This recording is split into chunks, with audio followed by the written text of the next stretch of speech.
I think that maybe the number one text I've gotten from you constantly during this past year has been John Belair Bickerstaff belongs in North Korea.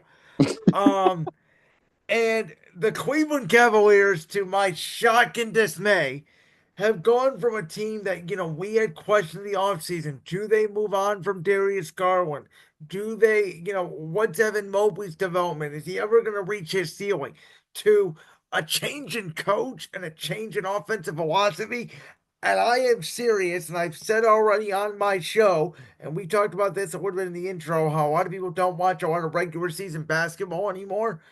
But I think this Cavs team, it is Eastern Conference Finals or bust. And I'm honestly this close saying it's NBA Finals or bust because I think they are, if not right there with Boston, the best team in the East.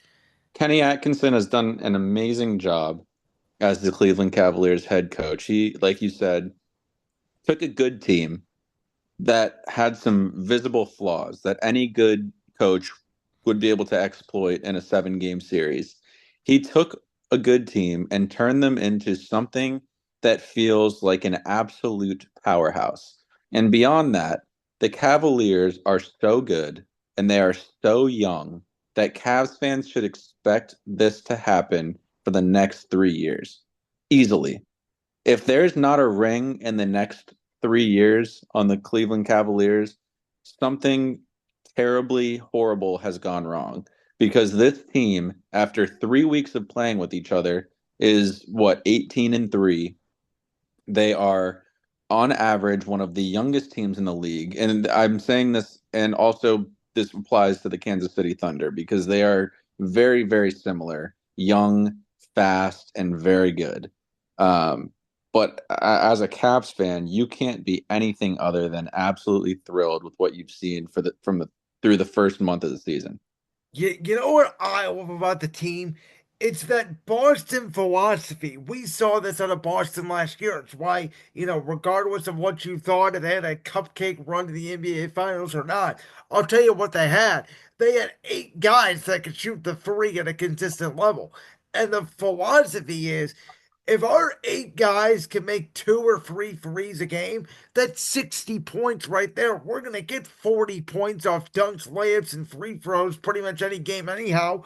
Like, Right, if basically what they're saying is, you know what? If 2 guys a game or if 8 guys a game hit two threes, we can't lose. right. It's statistically impossible. Yes. I am so impressed with how good Sam Merrill, Karis LeVert, and George Niang look Oh this my year God. compared to last year.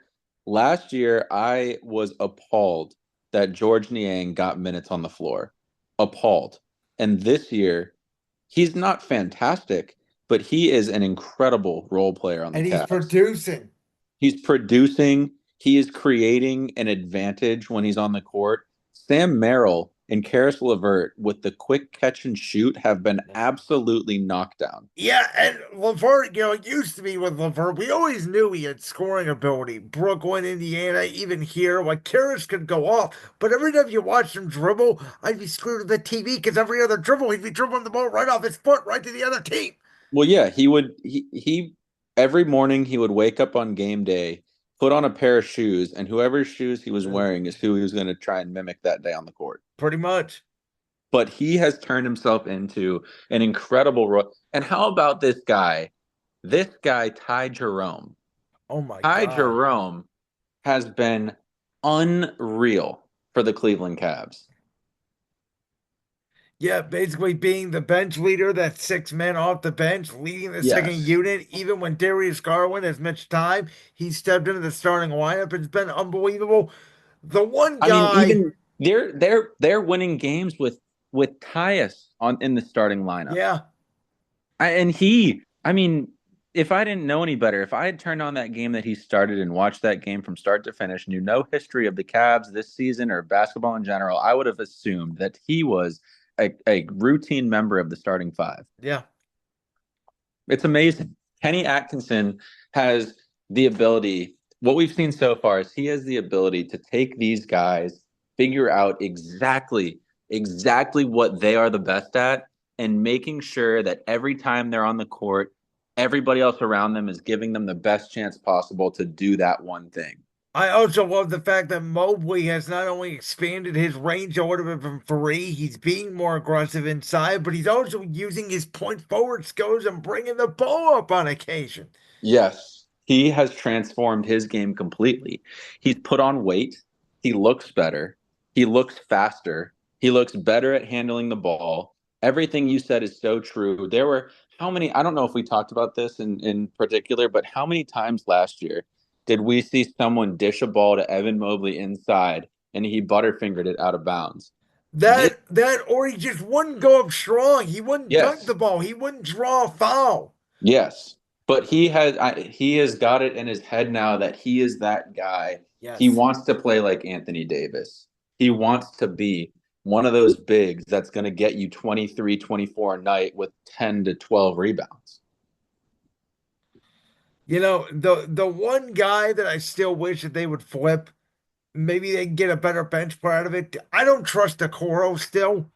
I get he's a great defender, but I don't even know if they need him at this point. The thing is I'm so scared to mess with what they have going right now. Yeah. My my only thing that I've been telling people that if I was the Cavs, I would look to do this before the deadline is find another big man that you feel comfortable playing. You know, we have Tristan Thompson. There's who is the JT Thor, I believe, right? Are the other two Yeah. big men that we have sitting on the bench? I don't feel comfortable giving them any kind of minutes. And if they can go out and get, a mid-tier big man, Yeah, a real maybe backup center to where maybe Mobley doesn't couldn't, maybe Mobley doesn't have to play the five at all. right. Something like that that gets 15 to 20 minutes a night so that we don't run into another Jared Allen bruised rib situation come the spring. Yeah. Something like, or if you can find another wing, a guy, just another guy to match shot for shot with Boston. That's the only things that I would go after. But I mean, there's no reason really for them to make any big changes right now. No, you're right. Okay, so I want to get into some more like in-depth NBA, some on the court, some off the court kind of stuff with you. Because I don't know if you know this or not. The NBA during the past 2 calendar years is the only sport that's actually losing ratings. Obviously, you throw your different theories onto what you want, but they've tried different things. What are your thoughts, first of all? Let's get to this on the NBA Cup because I don't get it. I don't understand it. I think it's stupid. I want no part of it. I think the NBA Cup is a failed experiment. I I actually don't know if I want to use the word failed. I think that it's been okay. I don't think it's done anything substantial to boost ratings, to boost viewership and enjoyment of regular season basketball. But it's just another thing, right? It's there. It doesn't hurt the game that they have it in there. But your point about the NBA losing ratings is extremely true. I think that they're a victim of big streaming, Stream East, all those sites where people can very easily go on and watch a game for free and Yeah. the ratings don't get counted. But when you force people to do that, they're going to do it. It's very hard to watch meaningful basketball in the regular season, right? It's not on a lot of the time. And by the Every way, single, it's not as much meaningful, I would argue, because you turn on 1 second the first dribble of an NBA playoff game. I've told you this for the past couple of years. It looks like a different sport. oh, completely different sport. The intensity is at an all-time high in the NBA playoffs versus the regular season. It kind of feels like it's starting to trend toward baseball, right? How many people do you know sit down and watch more than, 10 hours of regular season baseball a year? I mean, I do, but the Yeah, average that's a fan, good. 10 hours seems a little low. I'll try to catch me maybe if it's a good game, the seventh, eighth, and ninth inning, like the back half of the game. Maybe an hour of baseball a night. right.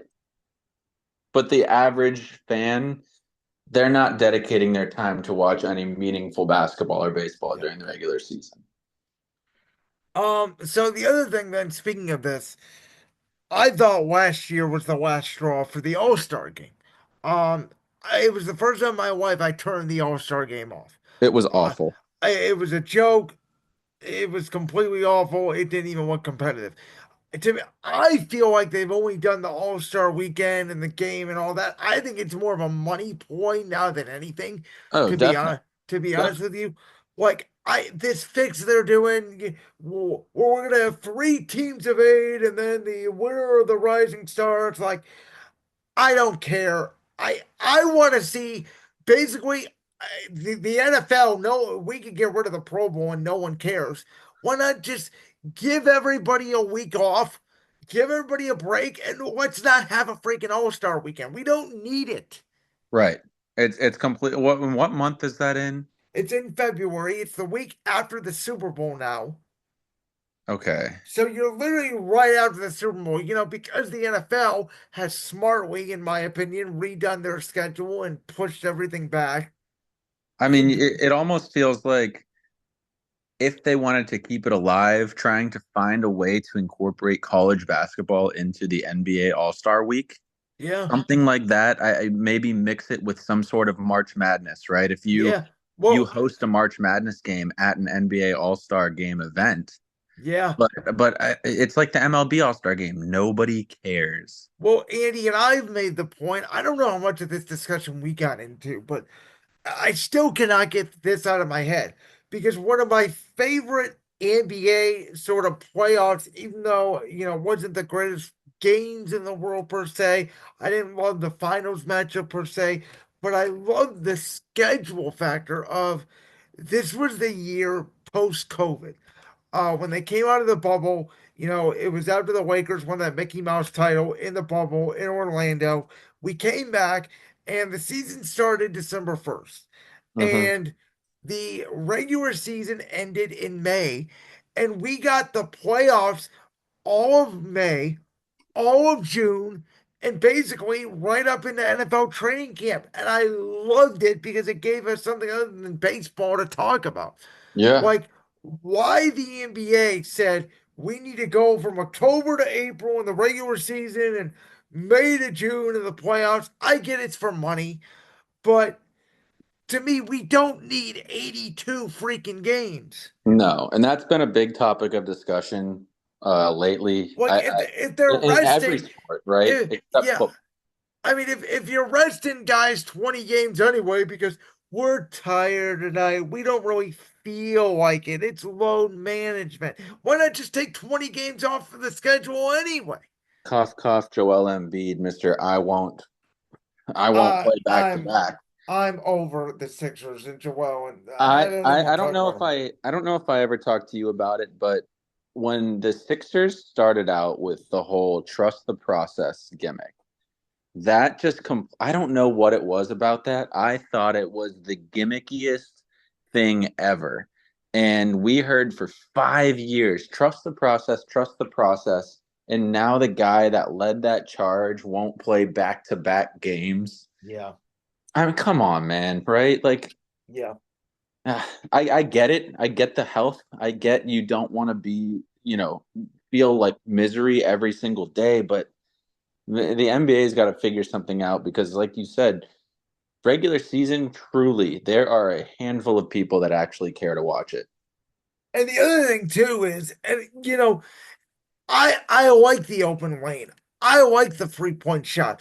But I swear to you, we just talked about it with the Cavs in Boston. They don't shoot mid-range jumpers. It is No. 3 point shots and it's layups and it's a bunch of bricks. I mean, there's a clip going around on the internet. I think it was a Yes. Lakers Suns Cup game where it was 2 minutes of straight bricks. Yes. That was awesome to watch. It was hysterical. Now, I'll say the one guy that I do still see taking a lot of mid-range jumpers is a guy on our team, Mr. Donovan Mitchell. Yeah. He has turned him. He's like, KD used to be the mid-range king. Donovan Mitchell is so good and so quick at stopping and popping a shot anywhere on the court. Well, if he was ever healthy again, I'd put Kawhi Leonard up there too. Oh I yeah, mean, he was Mr. I mean, I called him a robot. He didn't talk. You never knew if he was healthy, but he wouldn't miss a shot. he was like Nick Chubb. Same Yeah. thing. No talking. The Nick Chubb mic'd up highlights is 5 minutes of him running the ball 90 yards downfield and grunting. That's it. Yeah. Like that clip from the Brand Sports Podcast? If so, make sure you go down there and hit that subscribe button. While you're down there hitting the subscribe button, make sure to also hit the notification bell so you never miss another upload. And make sure you check out all the other clips from the Brand Sports Podcast right here on YouTube.